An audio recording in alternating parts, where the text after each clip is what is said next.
Assalamualaikum, kami daripada kumpulan 13 dan kumpulan kami memilih soalan nombor 3 iaitu berkaitan dengan matlamat pembangunan mampan dan memilih matlamat pertama ataupun matlamat utama iaitu tiada kemiskinan sebagai matlamat yang paling penting dan perlu diutamakan pencapaiannya dalam konteks negara Malaysia. Baiklah, ahli kumpulan kami terdiri daripada 4 orang iaitu Siti Khadijah binti Muhammad Farid, Nur Syazwani binti Muhammad Rosli, Nurul Aisyah binti Abdul Hamid dan saya sendiri Sumani binti Amran. Baiklah, kita akan masuk bahagian pengenalan yang berkaitan dengan latar belakang matlamat pembangunan mampan ataupun SDG. SDG mempunyai 17 matlamat yang dikemukakan oleh PBB dalam Perhimpunan Agung PBB pada September 2015 di New York untuk dicapai pada 2030 sebagai agenda demi pembangunan dan kemaslahatan manusia dan bumi.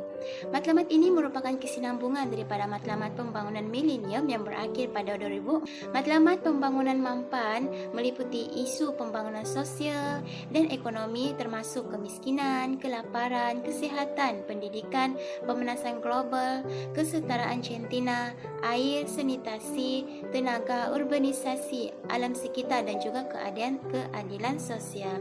SDG adalah matlamat secara global dan ia penting sebagai panduan kepada semua negara di dunia untuk memastikan pembangunan mampan, iaitu pembangunan yang berterusan tanpa merugikan generasi sekarang dan juga akan datang.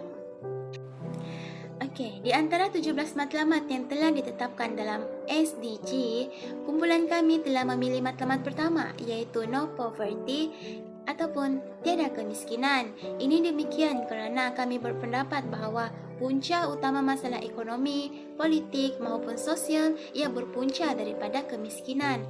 Misalnya, sekiranya seseorang individu itu miskin, ia akan menghadapi tekanan hidup sehingga di antara mereka ada yang melakukan perkara yang salah untuk bertahan hidup dan seterusnya menyebabkan wujud masalah sosial yang membawa kepada ketidakstabilan politik dan ekonomi sesebuah negara. Oleh yang demikian, kumpulan kami tertarik dengan matlamat pertama kerana sekiranya kemiskinan dapat diatasi ataupun sekurang-kurangnya mengurangkan jumlah kemiskinan, maka kelestarian sesebuah negara akan terjamin. Matlamat pembangunan mampan yang dipilih adalah untuk menamatkan kemiskinan dalam segala bentuk.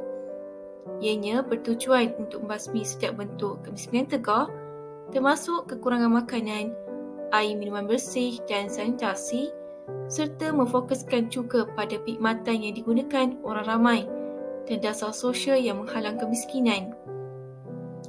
Matlamat SDG pertama mempunyai 7 sasaran dan 5 daripadanya harus dicapai menjelang 2030 iaitu antaranya membasmi kemiskinan tegar, mengurangkan kemiskinan sekurang-kurangnya 50%, melaksanakan sistem perlindungan sosial bersesuaian secara nasional, hak sama rata untuk pemilikan perkhidmatan asas, teknologi dan sumber ekonomi dan membina daya tahan terhadap bencana alam sekitar, ekonomi dan sosial. Antara isu yang berkaitan dengan kemiskinan adalah isu COVID-19 yang telah mengakibatkan kejutan kepada seluruh negara sehingga menyebabkan pertumbuhan ekonomi terhenti yang membawa kepada peningkatan kemiskinan di seluruh dunia. Manakala isu pendidikan merupakan salah satu faktor kemiskinan global yang paling ketara. Seterusnya, isu pengangguran menyebabkan ketiadaan pendapatan, kitaran kemiskinan yang berulang dan jurang jantina dalam pekerjaan. Oleh itu, dapat dilihat bahawa terdapat hubungan yang jelas antara pengangguran dan kemiskinan. Pengangguran adalah sebuah situasi ketiadaan atau kekurangan peluang untuk mendapatkan wang yang melahirkan kemiskinan. Manakala, isu kos sara hidup meningkat menyebabkan lebih ramai masyarakat yang terkesan terutamanya bagi mereka yang bergaji rendah disebabkan bebanan kos hidup yang lebih tinggi berbanding kadar upah yang jauh lebih rendah. Sebab memilih matlamat tiada kemiskinan sebagai pilihan utama kerana kemiskinan di Malaysia merupakan satu masalah yang besar tetapi banyak pihak yang mengambil mudah yang menyebabkan golongan yang tidak berkemampuan kurang mendapat perhatian khalayak ramai. Seperti golongan yang kaya semakin kaya dan yang miskin semakin miskin kerana wujud ketidakadilan dan sikap pilih kasih. Di samping itu, kos sara hidup yang semakin meningkat dan kekurangan peluang pekerjaan juga menyumbang kepada kemiskinan kerana tidak mempunyai pendapatan yang tetap. Seterusnya kita akan tengok pada analisis data yang menunjukkan jadual berkenaan pendapatan garis kemiskinan isi rumah mengikut negeri dan strata yang terdiri daripada 16 buah negeri pada tahun 2016 sumber daripada Kementerian Hak Ehwal Ekonomi. Jadi secara ringkasnya yang telah dianalisis dari segi PJK isi rumah bagi kategori miskin bandar, miskin luar bandar dan miskin tegal luar bandar paling tinggi adalah di wilayah Persekutuan Labuan berbanding di Perak.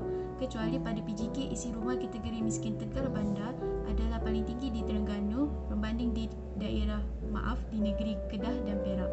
Jadi secara keseluruhannya kita dapat lihat kebanyakannya dari segi PJK miskin bandar dan luar bandar, termasuk dari segi miskin tegal bandar dan luar bandar di wilayah Labuan adalah lebih banyak atau lebih tinggi berbanding dari segi PJK di negeri Perak.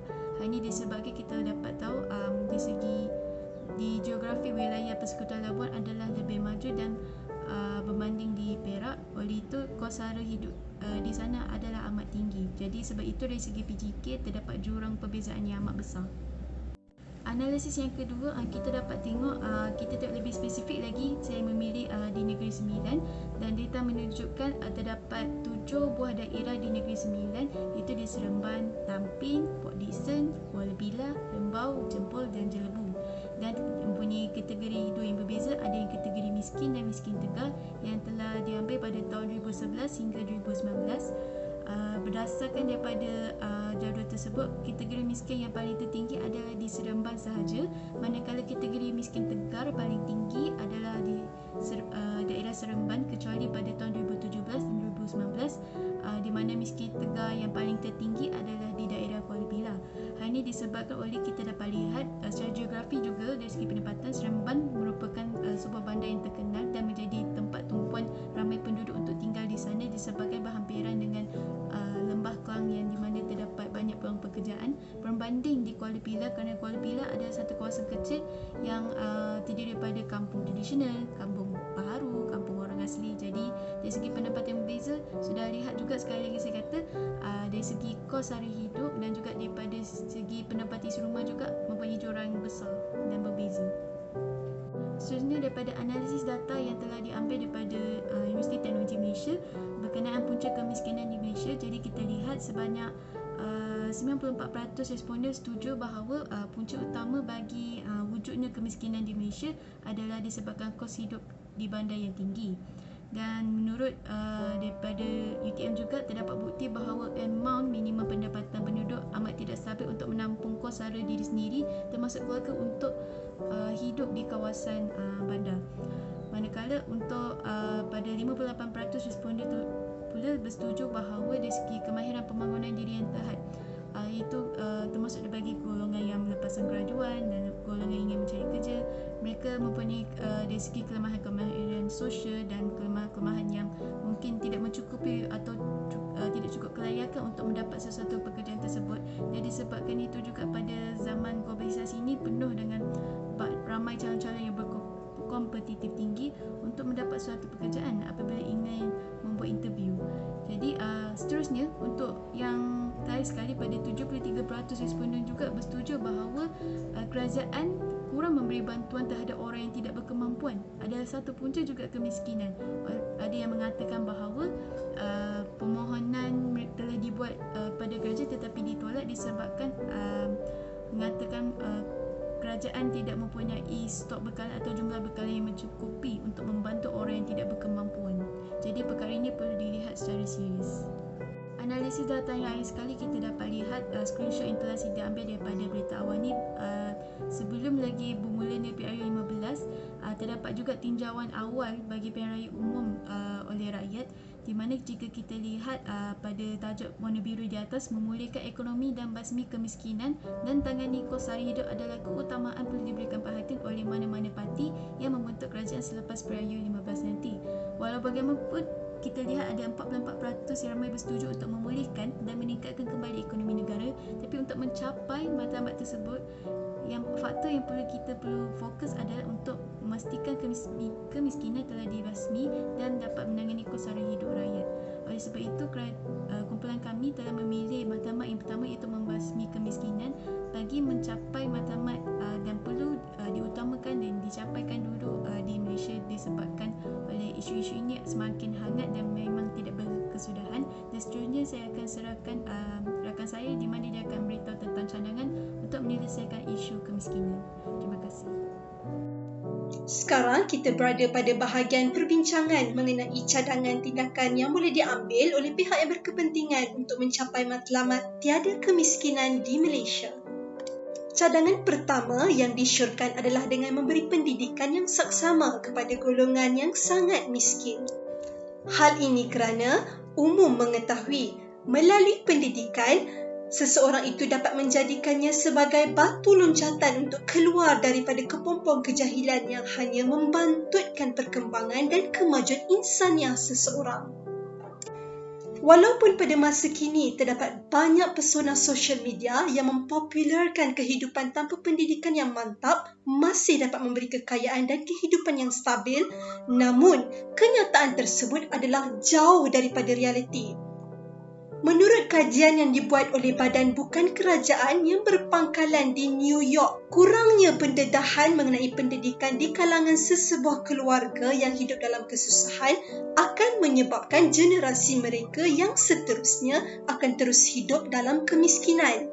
Menurut kajian yang dijalankan oleh mereka juga, pendidikan merupakan salah satu usaha yang utama dan penting dalam memastikan sesebuah keluarga itu dapat mencapai kestabilan dalam keuangan. Cadangan kedua yang disyorkan adalah kerajaan boleh membantu para peniaga dan rakyat dari segi bantuan keuangan. Misalnya, ketika musim COVID-19, secara jelas kita dapat lihat pendapatan rakyat terjejas, seterusnya membolehkan masyarakat jatuh miskin kerana tidak mempunyai keuangan yang mencukupi. Jadi, melalui bantuan yang diberikan, ia boleh membantu rakyat supaya tidak terjerumus dalam kemiskinan. Bantuan keuangan membolehkan rakyat untuk membeli barang keperluan asas dan meneruskan kehidupan seperti biasa. Cadangan ketiga yang disyorkan adalah mengelakkan diskriminasi dalam sektor pekerjaan. Diskriminasi yang berlaku ke atas pencari kerja dan juga pekerja bukan sahaja berdasarkan bangsa, malah juga berasaskan kepada jantina, agama, ketidakupayaan, status perkahwinan, kehamilan dan bahasa. Masalah diskriminasi yang berlaku dalam proses pemilihan pekerja dan di tempat kerja bertentangan dengan perlembagaan persekutuan yang menjamin hak kesamarataan dan menolak diskriminasi dan ketidakadilan. Ia boleh menyebabkan pihak yang tertindas terlepas peluang dalam memperoleh pekerjaan yang setaraf dengan kelulusan, peningkatan kadar pengangguran dan kemiskinan dalam kalangan siswazah kerana mereka terpaksa mencari pekerjaan di luar bidang pengajian mereka dan dibayar gaji yang tidak setimpal dengan kelulusan yang diperoleh. Baiklah, seterusnya kita memasuki bahagian akhir sekali iaitu kesimpulan. Kemiskinan membawa kepada pelbagai kesan negatif, iaitu kesan negatif terhadap aspek politik, ekonomi dan juga sosial. Dan pembuat dasar harus mengkaji semula dasar kerajaan agar dasar yang dibuat dan dilaksanakan dapat mengurangkan dan seterusnya menghapuskan masalah kemiskinan.